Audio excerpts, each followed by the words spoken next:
One waitress, one arrogant millionaire, and a grand piano. What started as a cruel attempt to humiliate her turned into a moment that silenced the room and shattered egos. You won't believe how she turned the tables with nothing but her talent. It was a warm Friday evening, and the hum of conversations filled the air at La Fontaine, an upscale restaurant tucked into the heart of Raleigh, North Carolina. The clinking of glasses, soft footsteps of servers, and the faint strains of jazz from a corner piano created an ambiance of refined indulgence. Deborah, a 25-year-old waitress with a quiet demeanor and an unmistakable spark in her eyes, moved swiftly between tables, balancing plates and smiles. To most patrons, she was just another face in uniform, but inside, she carried dreams bigger than the luxurious dining room around her. Deborah's passion wasn't serving tables, it was music. Ever since she was a child, the piano had been her refuge, a place where she could express every joy, every sorrow, and every unspoken thought. But dreams don't pay the bills. Working long shifts at La Fontaine was a necessity,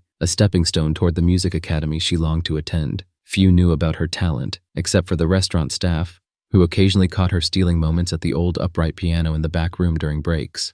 That night, as the evening rush began to settle, the door swung open, and in walked Leonard Grayson. Instantly recognizable, the wealthy entrepreneur made an entrance like he owned the room, flanked by a few equally polished companions. Leonard exuded an air of superiority. Known for his sharp tongue and penchant for spectacle, his presence made even the most seasoned staff stand straighter. Deborah's colleagues exchanged knowing glances. Leonard was not an easy guest. He thrived on pushing people's buttons. For Deborah, though, he was just another table to manage in a long night's work. But this wasn't going to be a normal evening.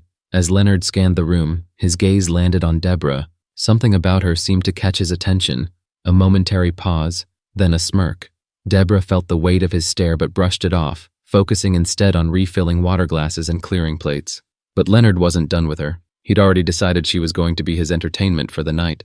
Deborah had grown up in a small town in South Carolina, where dreams of grandeur often felt as distant as the stars. Her mother, a single parent and a tireless caregiver, had worked double shifts as a nurse to ensure Deborah and her siblings had food on the table. Despite their modest means, music had always been a constant in their home. Her mother's old vinyl records and the out-of-tune piano gifted by a neighbor were the seeds of Deborah's love for melody. That piano became her escape.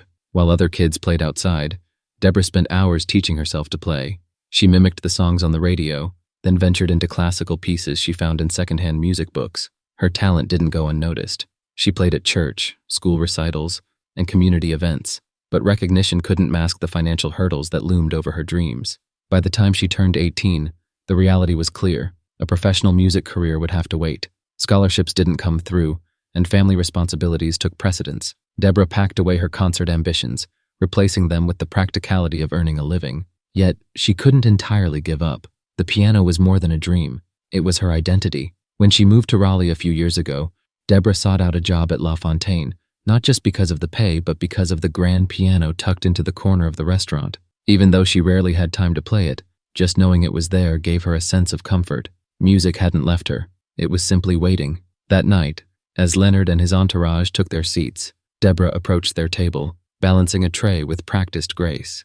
Leonard ordered a top-shelf scotch and cracked a joke loud enough for the nearby tables to hear. Deborah offered a polite smile as she took their orders, her voice steady despite the strange energy radiating from him. "Deborah, huh?" Leonard said, glancing at her name tag. "Sounds like someone with a lot of hidden talents." The comment caught her off guard, but she nodded politely and stepped away to place their orders. She didn't notice the knowing grin he shared with his companion, nor the way his eyes followed her every move. But Leonard wasn't just observing. He was planning, and Deborah would soon find herself at the center of a spectacle she never asked for. The night carried on like any other, with the hum of laughter and silverware filling the room. Deborah kept her pace steady, avoiding Leonard's gaze as she moved between tables. She dealt with difficult customers before, but something about him felt different, not just rude but calculated. His presence loomed like a shadow, making her uneasy in a way she couldn't quite shake. By the time the appetizers were served, Leonard had already started his performance, though not the kind Deborah expected. He held court at his table, loudly recounting tales of his success and peppering in jabs about people who lacked ambition.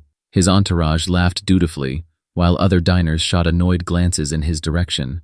Deborah tried to stay focused on her tasks, but as she returned to his table with a bottle of wine, Leonard caught her off guard. "Tell me, Deborah," he said, his voice cutting through the noise. "What do you do when you're not carrying plates?" Surely a young woman like you has dreams. His words stopped her mid-step. Deborah hesitated, then gave a careful answer. I play piano sometimes, she said softly, hoping to keep it brief. Leonard's eyes lit up, and a sly smile curled across his lips. A pianist, huh? How fascinating. Why don't you give us a little performance? Deborah froze. The room seemed to quiet, the weight of his words hanging in the air. Oh, I couldn't, she said quickly, forcing a nervous laugh. I'm just here to work tonight. But Leonard wasn't about to let it go. Nonsense, he declared, his voice booming. There's a piano right there in the corner. Show us what you've got. Surely a future star like you isn't afraid of a little audience. His companions chuckled, clearly enjoying the show. Other diners turned their heads, curious about the commotion. Deborah's chest tightened. She could feel the heat of their stares, the silent judgment waiting to unfold. She wanted to say no, to walk away, but Leonard's challenge hung in the air, daring her to rise to it or crumble under its weight. I really shouldn't, Deborah stammered, glancing around for support. But even her colleagues seemed hesitant to intervene. Leonard leaned back in his chair, sipping his scotch with a smirk.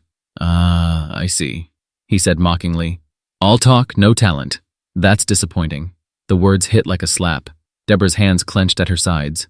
She wasn't one to seek confrontation, but the way he dismissed her, like she was a joke, a nobody, cut deeper than she expected. Her mother's voice echoed in her mind. Never let anyone make you small, Deborah. You're bigger than they'll ever know. A moment of silence stretched between them. Deborah glanced at the piano, then back at Leonard. His smug expression dared her to take the bait, and against her better judgment, she did. Fine, she said, her voice steady but low. I'll play. The room bristled with anticipation as Deborah walked toward the piano, each step carrying the weight of both fear and defiance. The dining room seemed to hold its breath as Deborah approached the gleaming grand piano. The soft glow of the chandelier above cast a spotlight on her, isolating her from the murmuring crowd. Her fingers trembled as she slid onto the bench, the polished keys gleaming like a challenge waiting to be met. Behind her, Leonard leaned back in his chair, the picture of smug satisfaction, as though he had already won whatever game he was playing. Deborah closed her eyes for a moment, steadying her breath. Her heart pounded so loudly she could barely think. This wasn't the church recital or the cozy community gatherings she'd once known. This was different. This was hostile, but there was no turning back now. She placed her hands on the keys, feeling their cool surface beneath her fingertips. The first notes were soft, hesitant, almost fragile. A few diners shifted in their seats, and someone coughed in the back of the room.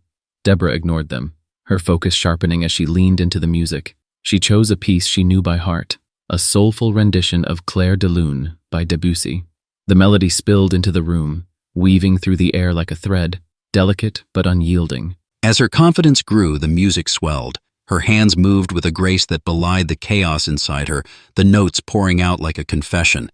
Each chord seemed to carry a piece of her story. The sacrifices her mother made, the nights she spent practicing in a cramped room, the weight of dreams deferred but never abandoned. The diners fell silent, their earlier chatter replaced by a collective stillness. Even Leonard, who had been whispering to his companions, went quiet. Deborah didn't need to look at him to feel the shift in the room. The mocking energy had dissipated, replaced by something she couldn't quite name, perhaps awe, perhaps humility. The music soared, and Deborah let herself go. For the first time in what felt like years, she wasn't a waitress or a struggling dreamer. She was simply herself, an artist. Her fingers danced across the keys, drawing out emotions so raw and vivid, they seemed to hang in the air like smoke. By the time she struck the final chord, the room was utterly still. For a moment, there was no sound, just the lingering resonance of the piano. Deborah sat frozen, her hands still resting on the keys, unsure of what would come next. Then, as though released from a spell, the audience erupted into applause. If this story inspired you or gave you chills, don't keep it to yourself. Share it with your friends and family. And hey, if you want more powerful and emotional stories like this one, don't forget to hit that subscribe button and turn on the notification bell so you never miss an update. We'd also love to hear your thoughts. Leave a comment below about this story, and if you enjoyed this story, give it a big thumbs up. Your support helps us continue sharing stories that touch hearts and inspire change. Thank you for watching, and see you in the next story.